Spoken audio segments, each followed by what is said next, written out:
All right. So look, tonight, here's what my hope is that here's my hope. We're gonna get a text, and dude, it is crazy. It is a little fuzzy for me. I don't even know what that means, but like it's got some like when you get into Song of Songs, you got this text that's just argument. Is it literal? Is it figurative? Is it both? Is it allegorical? What in the world are you gonna do with this text? And so tonight we're gonna do some things and hopefully give you a little bit of principle in here. But what my hope is that you get to the end of this night and maybe you have the opportunity to catch a few foxes yourself. Maybe you have the opportunity to get your hands a little bit more around the God that we've been singing about. And so that's what I really, I was going to do this. Drew already introduced me, so you already know. My name's Jerry, but like, I'll just tell you what happened to me today. So I was going to walk up here and say a different name, but like, here's what happened to me at Planet Fitness today. I'm over there and I'm working out at lunch, and I come out and I open the door at Planet Fitness. Somebody tell me when I go out. Am I like dark here, or am I dark here? That's good. Okay, I'll try to stay back in this one. So I get to Planet Fitness. Like I'm coming out of Planet Fitness. I finish my deal. It's leg day. You know about leg day. You kind of got that little whatever going on. And like I get out the door, and somebody's coming in. So I'm trying to be the nice Planet Fitness person. Did I get any Planet Fitness people out there? Like any of y'all? Okay, I see you. So I do the like go out the door, and then I try to like hold it for them, but like be the like not COVID close at the same time because I'm not wearing my mask like I'm supposed to on the way out because it's sweaty. And so like I do that.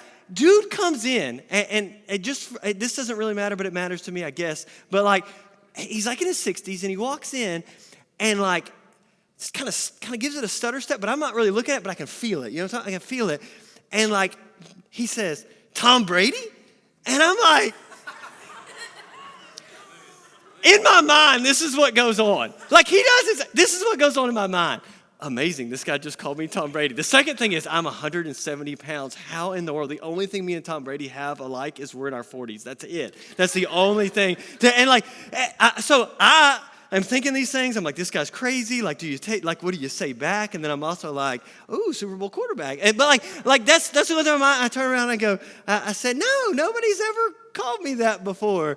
And he goes, oh, it's your hair. And I'm like, now you're just crazy. But like this guy, like literally doesn't go, and I'm hoping, right? I'm just hoping, one, he's not driving, but because if he looks at me and thinks Tom Brady, he shouldn't be able to drive. But like I'm thinking about him and I'm going, oh gosh, that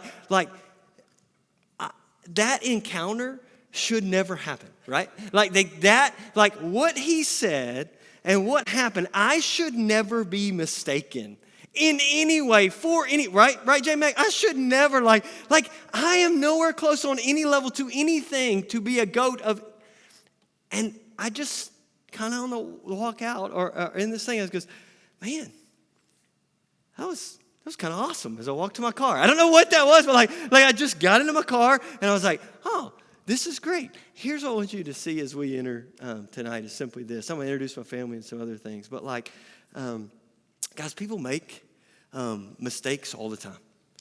And that was one of those just stupid, like it's just like, really, who in Shreveport, Louisiana thinks that Tom Brady's here after he played yesterday? Like seriously? But like, if you walked in today, and you've made mistakes about what we're talking about, or you've made mistakes that were small or big, right? That guy's not thinking tonight, oh man, I called somebody Tom Brady, oops.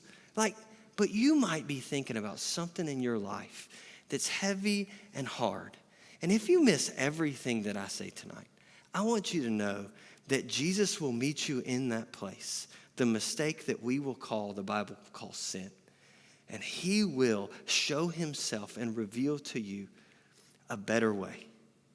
He'll also restore and heal you in that place. And he'll show you a way out. And so I hope as we talk, you'll receive some of that. So a little bit more of me is, my wife's actually right back there. That's Carrie. She is awesome. She's intentional, loving all people. I love my wife.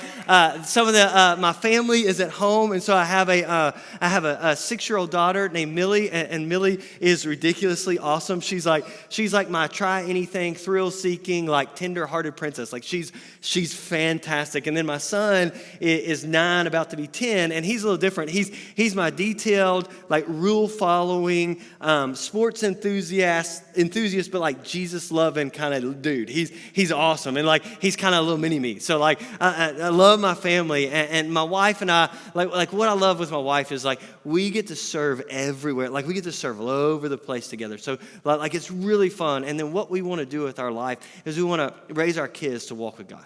Like by the grace of God, we want to, as we roll through this life, like the thing that we've given is we've been given 2 kids to shoot them out as arrows and later for them to follow Jesus and for them to do those things. So as we're thinking through Song of Songs and the things that we're thinking of, you're not thinking about kids, you're not thinking about Tom Brady, hopefully, but like you're thinking about things in between. You're thinking about singleness, you're thinking about dating, you're thinking about marriage, and maybe you've been married for a year or two, or maybe you just got married a couple months ago, or maybe you've been dating this person for a really long time, or possibly you're sitting in here and man, I am single and been single too long. Like I'm ready for something, right? Well, we started this series not to get you in or out of any of those things. We started this as a book in the Bible that I want you to see not only points to how maybe and what it looks like and some pursuit and some other things, but also I want you to see tonight that there is a Jesus worth chasing. There is a Jesus worth chasing in your singleness, while you're dating, and when you're married, and to the end. That's what we're going to do. So let's pray together, and then I'm going to recap, and we'll roll through. Father, thank you for these moments, and might you in our time together, might you do something extraordinary in us, not because of the words I say, because your Spirit is alive in this place, and it's working, and we can see and hear your goodness tonight. And so would you do that? Would you make yourself tangible here in people's lives and their stories and your word, so that we might know this truth and it might set us free. It's in your great name that I pray. Amen. So last week, as Justin began this book, he talked about this sex idea. And so there's this, he made this statement. I just like, we don't take sex seriously. And I was like, that's great. And he rolled us with some statistics and hit us real hard with some pornography at the beginning, and then rolled us into these other things. But this idea of we not taking sex seriously. He spent time talking about this godly, romantic relationship that was happening in that first chapter. And so, like when we were looking in there, like if you want to follow along in a little bit, we'll be in Song of Songs chapter 2. But he was in chapter 1, and he was just talking about this beautiful relationship that was going on. And he just kind of walked us through a lot of those things. And what I got to was this tension, and maybe you got there too. But like you got a little hot in moments, right? Like hot meaning like ooh, like maybe you blushed, or like maybe there were some moments where I love Justin's funny, y'all. Like there's these things happen to me that are funny. Justin is funny, so I tell stories like Tom Brady. He's just funny. Tell him I said that because he is. I love that dude. But like there's this tension.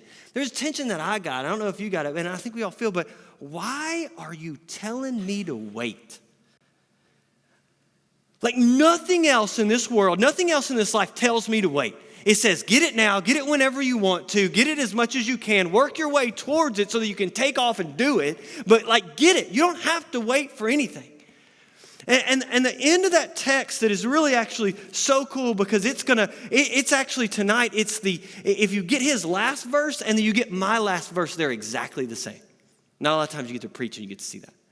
But his last verse actually says the exact same thing as mine says. I'm going to read it to you. It says this: I adjure you, O daughters of Jerusalem, by the gazelles or by the hinds of the field, that you do not arouse or awaken my love until she pleases.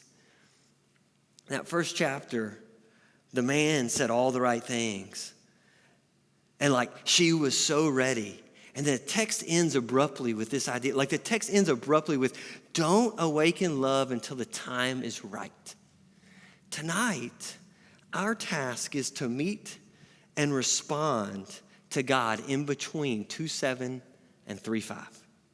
So we're in this chapter, in this word that God has given us. We get in between these two waiting places because they say exactly the same thing. Like you got this really desiring, like chapter 1 that's just kind of like, ooh, like you got that chapter 1, and then you have this chapter 2 that we're going to work through. And in this chapter, like you're going to see a pursuit like no other, and you're going to see her want and her even dream about it in some ways, and him say things, either say them live or she's dreaming that he's saying them. Like these things are happening, and that you see this brilliant pursuit. But tonight our task is simply this, is to meet and respond to God in between these. The Expositor's Bible Commentary says this. It says, we have seen in this text thus far the beginnings of a very free expression of love between a maiden and a man. Why didn't you say girl? Between a maiden and a man. The courtship has begun, and the desire for each other is intense. You've been there? The desire for each other is intense. Some of you experienced that waiting up to marriage and in marriage. Some of you have experienced that in crazy long dating relationships. Some of you experienced that in short dating relationships. Some of you experienced that on like first night. Some of you experienced that like through pretend because it's in pornography. Some of you have experienced that just in your mind because you're like, man, I'd really love to go talk to that girl in the third row, right? Like you've experienced an intense like understanding of what it is to have desire for someone else. And that is a good thing. We were built and made to do it that way. But our text tonight has 2 stamps. And it says, wait. And you go, Jared, do not spend the next 30 minutes telling me true love waits. And I'm not. I'm old, but I'm not going to do that. But it says wait, and we got to figure out when to wait and when to run. We got to figure out how to run with God in the way that He is designed so that we can run at God's pace and chase Jesus and figure this thing out. You were built that way, but you were built in His way.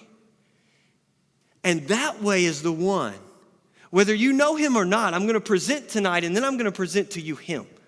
Because in order for any of this to make sense or matter to you at all, you have to go yes to Jesus. Otherwise, what I'm saying is absurd. It's against what culture says. It's not the same as what your friends would say. It's not the same as what like you would find on any kind of feed of anything. It's not the same anything you would watch. It would tell you something totally different. Now, it would tell you to pursue. It would tell you to get whatever you want. But it would never tell you that there is a way, that you were designed and it's a good way. And in that way, even though you can see it in front of you, there is a waiting that needs to happen. So let's begin the text. It says this in Songs of Songs, chapter 2, verse 8. Listen, my beloved, behold, He is coming, climbing on the mountains. We get to do some of that fun language tonight, and I'll try to do it without making funny voices. Climbing on the mountains, leaping on the hills. My beloved is like a gazelle or a young stag or Jonathan McCluskey. Behold, He is standing behind our wall, and He is looking through. Sorry, Jonathan, in the moment, I couldn't think of another name besides yours, so you got it, but you know you're my young stag. That was weird. He is looking through the windows. He is peering through the lattice. Like if that is you, Jonathan, this stuff down here is kind of weird in 2021, okay? Like if you're peering through somebody's lattice in cobblestone, it's weird, all right? So, but like it's so neat. Like this is so assertive. Like I got Drew Burnham's notes up here, by the way. So like one of the things that he put in there was he gave me a legal pad, a yellow legal pad with some notes on it, and I loved it because I just took it all down. So this is assertive. Like this part right here is like she ain't come back with it. She ain't going. There He is. She, like, listen, my beloved, behold, He's coming, climbing on the mountains. Like, I don't know where you want to take that stuff. I'm not taking it outside of what I'm reading. My beloved is like, behold, He is standing. But, like, there is a tension in there that we can just feel that's not in most of the stuff, at least that I read. But not, and it's not really, it's palpable. It's strong. But it's assertive. If you're single or dating, like just be clear. She's clear. Like this whole first 2 chapters is clear. She ain't running after that dude and that dude and that dude and that dude and this girl, right? She's got one dude that she's looking for. She knows where he's at, or he knows where she's at, and that's weird too. But like, because they don't have find my whatever or 360 or however you do those kinds of things these days. But like, she don't have none of that stuff, and it's just wild that like she is so clear. If you're a Christian, just be clear. Let's stop putting on like our feet into two different places. I'm not talking about your relationship with a boy or a girl. No, I'm talking about you. Take the principle and apply it to your Christianity and go, look, I got to be assertive and clear with who I am. If I'm a Christian, I don't put my feet on two sides of the fence. I keep it. And I walk in the way that's God's way. And when I get off that track, I go, God, where you got? Bring me back. I need to come back. I go, which we'll talk about later. I go to my friends and I go, help me get back. She's assertive. She's not playing around. She's saying, I like you. I like it this way, and I'd like to have it now, is actually what she's saying. Like, she's for real. Our deep affection should be clear, because what our deepest affections do in our life is they should be clear because we want to run at God's pace and not ours. What happens when you have your foot straddled on two different things? You don't know where to run. You don't know which way you want to go. She is completely clear. Now, she's got an ambition that's going to take her some places that probably she shouldn't go. And the daughters of Jerusalem are going to go, wait, girl, like they're going to be in there. We're going to have to talk about her, what she's doing later, because the text talks about it. It's going to pick her up and go, hey, you better do this before you do that. It's going to slow her down. But desire is not bad. The thing that's bad for us most of the time is not this assertiveness towards one person so that we could court or date or find or pursue or whatever. The pursuit is not bad. It's the problem is, guys, we pursue too many things at one time. Man, I love the assertiveness of this girl. I love you more, babe, Carrie, my wife. Running at God's pace. There is an already not yet principle in the Bible that you got to start to understand if you're going to get running with God. So like her assertiveness, she's got this thing going, but she's got this, and her pace has to settle. And you got the girls are going to come in there and go, hey, let's slow this thing down. But she's trying to figure out in this relationship what this pace looks like that honors God. We have this same, and already not yet reality of running with God does this. It says, wait, and there is restraint. You go, Jared, what is already not yet? See, there's this already that if you know Jesus, what happens is Jesus justifies you. And so what Jesus does is he makes you right before him. But then you get to live this life out in this super weird place that it actually is very similar to a tension between 2:7 and 3:5. Because it puts you in a place where you live going, man, I'd really like to have that, which is glorification. Man, I'd really like to roll with God and have perfection and be where I can't make a mistake and do all those things. But I'm in here waiting for something to come back and it to consummate.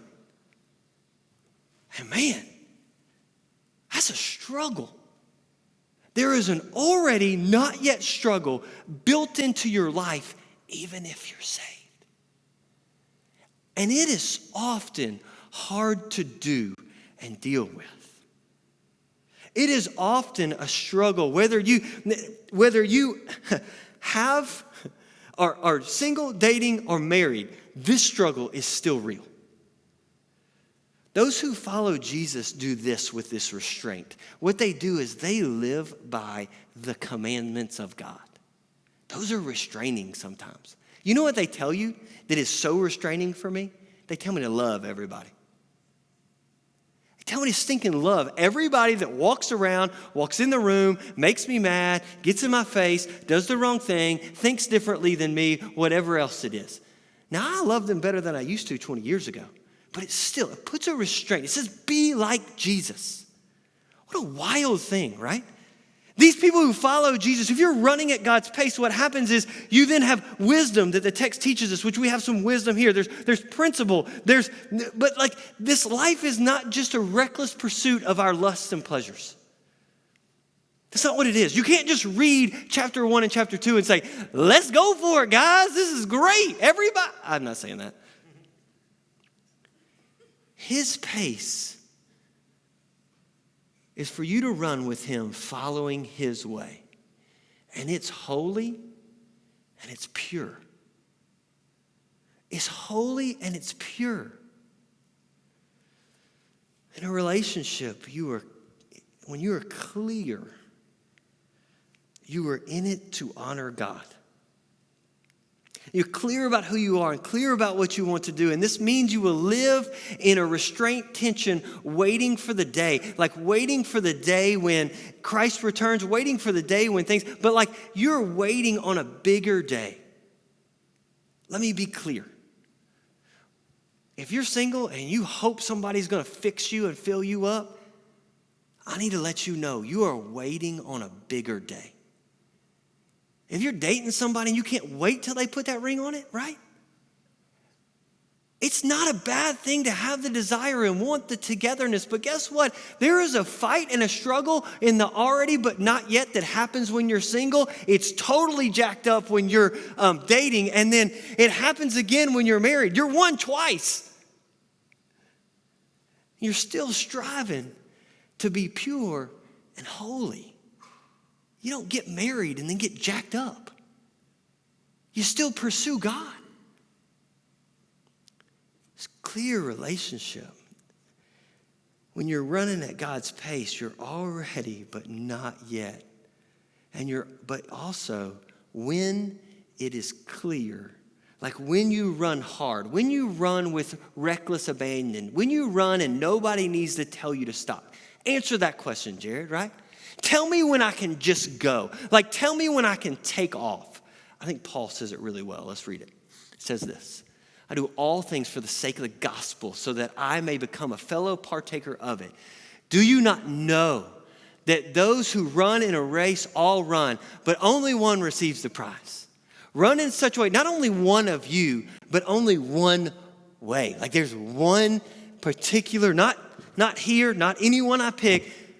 One receives the prize. Run in such a way that you may win. Everyone who competes in these games exercises self-control in all things. They then do it to receive a perishable wreath, but we an imperishable. Do you see already but not yet? Do you see there's something you want today, but there's something bigger and better in the end? And then it says this in 26. It says, therefore, I run in such a way as not without aim.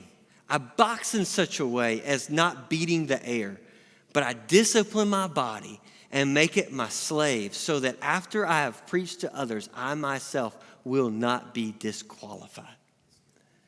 There is a way, man, you can run as hard as you want if you're chasing Jesus. You can run as hard as you want. Let's jump back in the story. So here's what it says.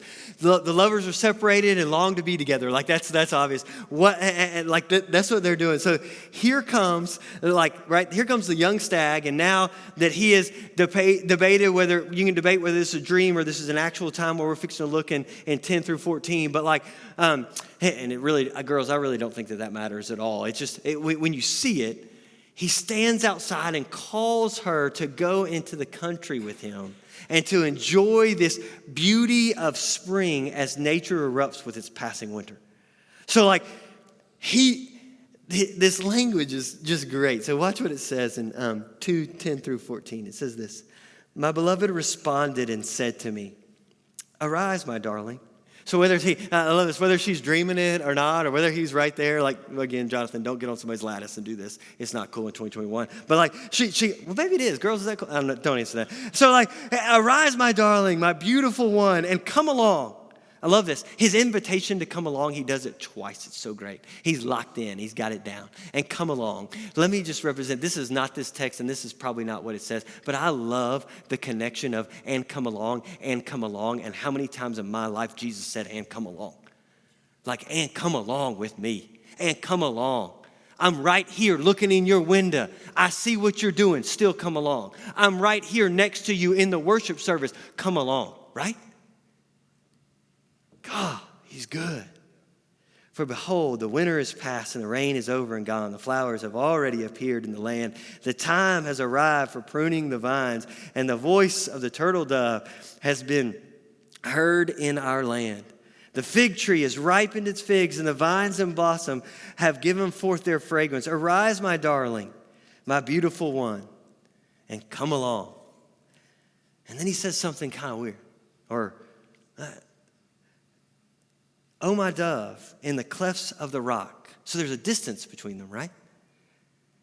So like you see it, and it's like, man, it's like he's right there, and then he realizes, or he understands, or he knows there is a distance, but the desire is so great. So he says one of my favorite things. He says, in the secret place of the steep pathway, let me see your form. Now he's just getting real lustful. Let me hear your voice, for your voice is sweet and your form is lovely. Your voice is sweet and your form is lovely. He's right there. And he's chasing as hard as he can, especially if you really take this as he's right there, like climbing up. Like, come on, babe, like, let's go. I'm ready. I know you're ready. Come on, right? You understand the chasing is so significant here. Here's the question I have for you. With what you're chasing, do you know where you're going? With what you're chasing, do you know where you're going? When he says or she says yes, where are you taking them?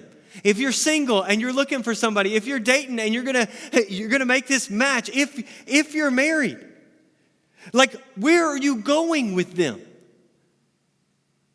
He's chasing her down. He's doing a great job, but I hadn't heard anything from him. And maybe they say this in a side conversation. Hadn't heard anything about, what are we going to do?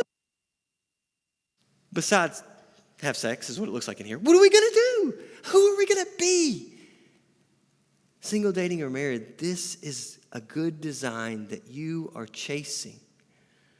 This one that would say we would be together and this desire would be filled. But there is a God that you are chasing that is greater. And so my question is, where does your pursuit end? His pursuit gets cut off. Her pursuit gets cut off in these two times. Like, they get to this point and like climax comes. It gets really exciting. Like, you've got this like time where you're like, oh, and like the reading's good. And you get to the end of that one and you get to the end of what I'm going to do today. And it just gets shut off. Where does your pursuit end? The end of this love relationship is not just that, not just a sexual adventure, not just one of those things, but where does it end? Does yours end on the date that you finally get? Does it end in the marriage that you finally get? Does it end in the one that you finally... No, absolutely not. Here's where the pursuit ends. The pursuit ends with the glory of God. See, the pursuit ends when we were made in a way that we glorify Him. Christians don't chase Jesus just to get the best version of the thing that they want. They chase Jesus because He is the best version of anything they could have. That's what they're doing. So if you're going to chase something, know where you're going with it, guys. If you're going to chase it, know where you're going with it. If you've already caught it, married dudes, know where you're taking it tomorrow and in the next 5 years.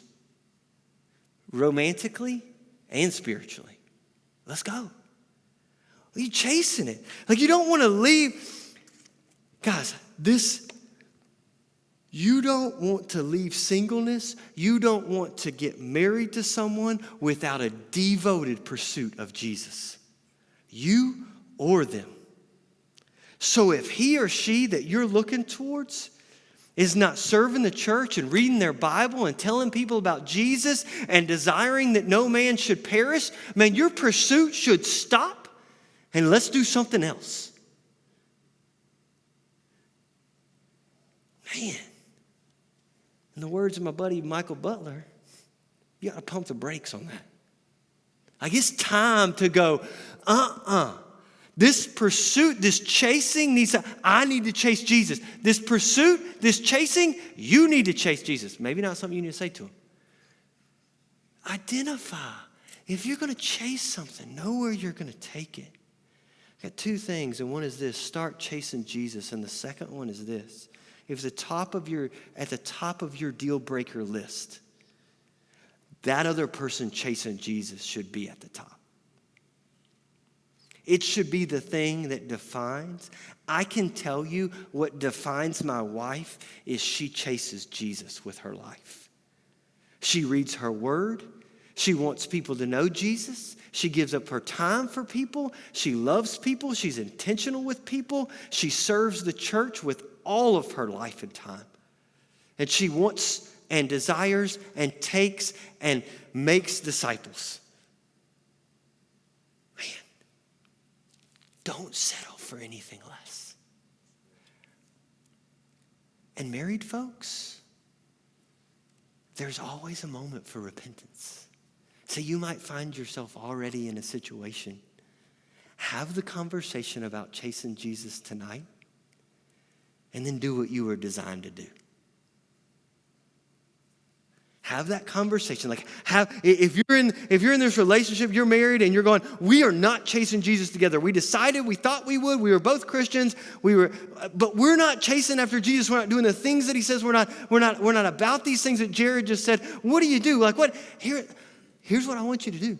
I want you to go home tonight. I want you to have the conversation about chasing Jesus, figure out what you're going to do, and then I want you to play the game, the one that you were designed for. If you missed last week, Justin said this. Justin, quoting Ben Stewart, says this. He said, God created the equipment we use to play the game. Married people.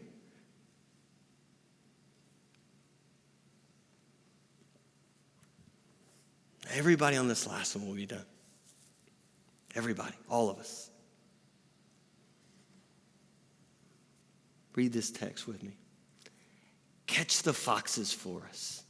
The little foxes are ruining the vineyards while our vineyards are in blossom.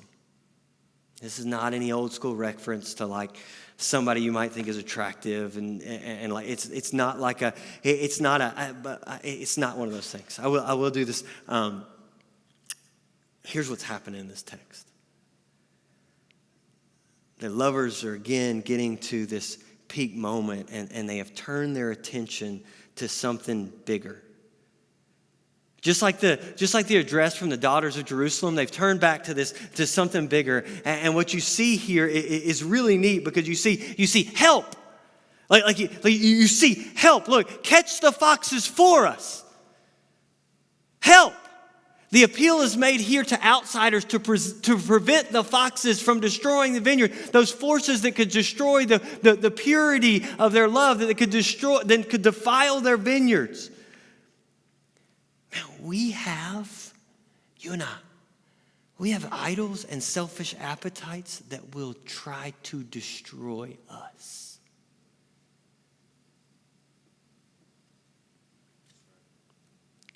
And they're hollering out, catch the foxes for us. Catch the foxes for us. You say, Jerry, I don't know. Let me tell you a quick story. There's this tree, picture of this tree that I took, and it's next to my house. And so this tree is, it's several down there. Skipped a little bit on you, Michael. There's a tree, and this is two houses over from me, and it's fallen. And so we're outside.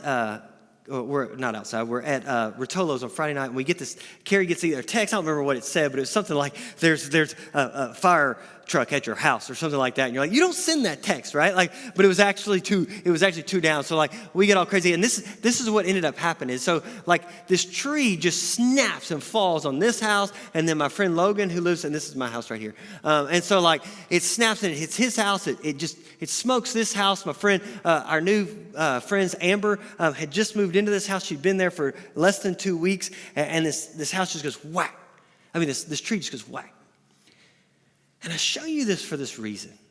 Because as I'm peering, I go in and I've been there. I don't know how many times I've been there. I take my kids over there. I go over there often. I've probably been over there 10 or 15 times. I just want to have conversations with somebody, but a lot of times I just want to look in the tree. And the reason I look in the tree is for this. Watch. That hole is 8 or 10 feet deep. And then you look up in the tree and it's about the same. What had happened to it is it was hollow on the inside. Because something, time, disease, I'm not a tree person. something took it over and destroyed it from the inside. And guess what? Trees have nowhere to go. And eventually what happened with this tree is it snapped. And I was talking to Logan right before I came up here, and he's like, man, I heard it crack once. And I was in Logan lives next door to it. I was in my living room, and then I heard it crack again. And I'm like, Logan, you were so stupid. He got up and looked out the window, and he was like, it was crashing towards him. When I look at this hole, and I don't know if you're looking at it in the same way I am. I look into it and I go, man, I hope that before I get there, somebody who loves Jesus, somebody who is a daughter of Jerusalem, or somebody who is people who are for us, somebody will step in and say, man, let me help you get rid of some of those foxes. Let me help you with what I can see and know. Let me help you. I hope that some of you tonight will go, hey, what's happening inside me? The reason I can't chase, the reason I'm not ready for somebody else, or I'm just dying in my marriage because I'm actually totally hollow on the inside. I hope that you'll open up for a moment tonight and let the church reach into your life. See, the context of this, us, is not Netflix theology. It's not your mom who has your best interest in mind. It's not your girlfriends. It's not TikTok consumption. It's not Instagram comparison. It's not all the things that we do in order to get influence and ideas in our life. What happens in this is when you are hollow, you need to go nowhere else but to the biblical community that God has created for you to be healed and survive, and I hate this word, but thrive in it.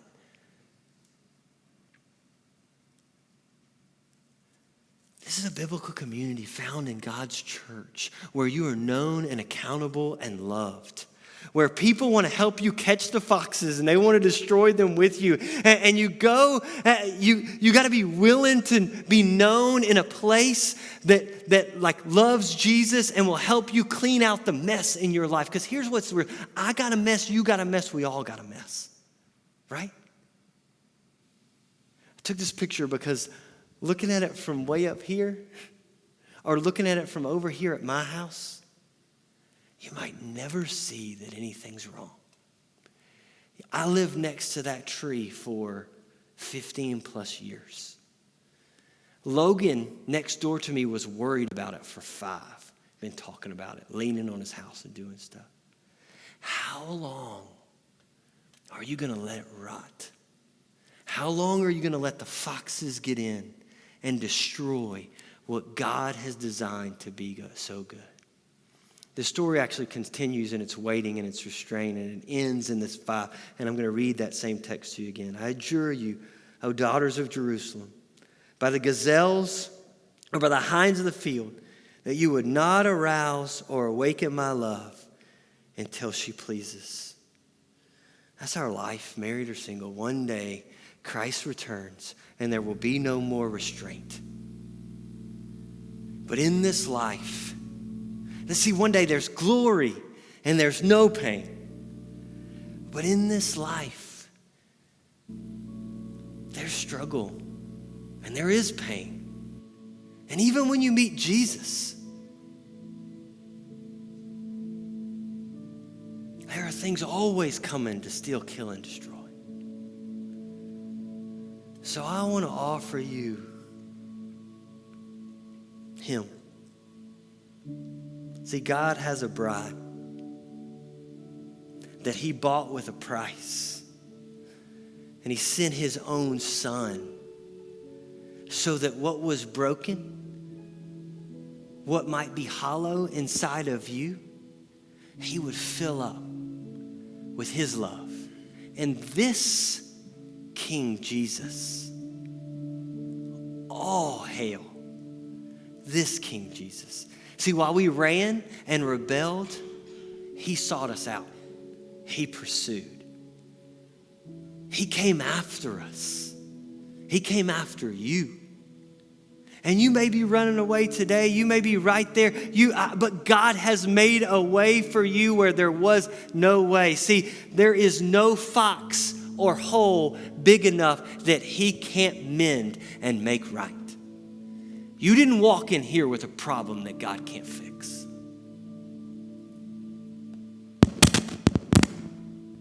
My invitation is this: for you to confess your sin.